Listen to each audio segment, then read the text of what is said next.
অনেকদিন ধরে cup cake খেতে ইচ্ছে করছিল, তো ভাবলাম বাড়িতেই বানিয়ে ফেলি। চলো রেসিপিটা তোমাদের সঙ্গেও শেয়ার করি। প্রথমেই আমি এখানে 5টা 2 টাকা দামের কফি নিয়েছি। তারপর সেই কফির মধ্যে জল দিয়ে খুব ভালো করে মিক্স করে নিতে হবে। যখন কফিটা মিক্স করা হয়ে যাবে তখন আমরা ওর মধ্যে দিয়ে দেবো পাউডার সুগার।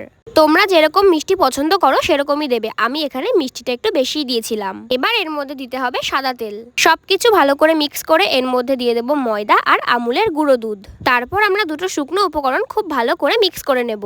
এমন ভাবে মিক্স করতে হবে যাতে লাম্পস না তৈরি হয়। এবার এর মধ্যে দিয়ে দেবো বিস্কিটের গুঁড়ো। বিস্কিটের গুঁড়োর সঙ্গে আমি একটু মিল্ক অ্যাড করেছি।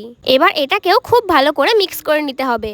তারপর এর মধ্যে দিয়েছি বেকিং সোডা আর ইনো। তারপর সবকিছুকে একটা ব্লেন্ডারের সাহায্যে আমি খুব ভালো করে মিক্স করে নিয়েছি। আমাদের কাপকেকের ব্যাটার খুব সুন্দর করে রেডি হয়ে গেছে। এবার ব্যাটারটা ছোট ছোট চায়ের কাপে ঢেলে দিতে হবে। তারপর কড়াইতে নুন দিয়ে কাপকেকগুলোকে বসিয়ে দিতে হবে। 10 মিনিট ঢেকে রেখে আমরা ওপর দিয়ে একটু আমন্ড বাদাম ছড়িয়ে দেব। তারপরে আবার 10 মিনিট ঢেকে রাখলেই রেডি হয়ে যাবে আমাদের কাপকেক। বাড়িতেই কিন্তু কম পয়সায় এত সুন্দর কাপকেক তৈরি করা যায়। এবার আমার রেসিপিটা দেখে তোমরাও বাড়িতে ট্রাই করে ফেলো। খেতে যেরকম সফট সেরকম টেস্টিও হয়েছিল। এরকম সুন্দর সুন্দর রেসিপি দেখতে হলে আমার চ্যানেলটিকে সাবস্ক্রাইব করে দাও। That's it, by.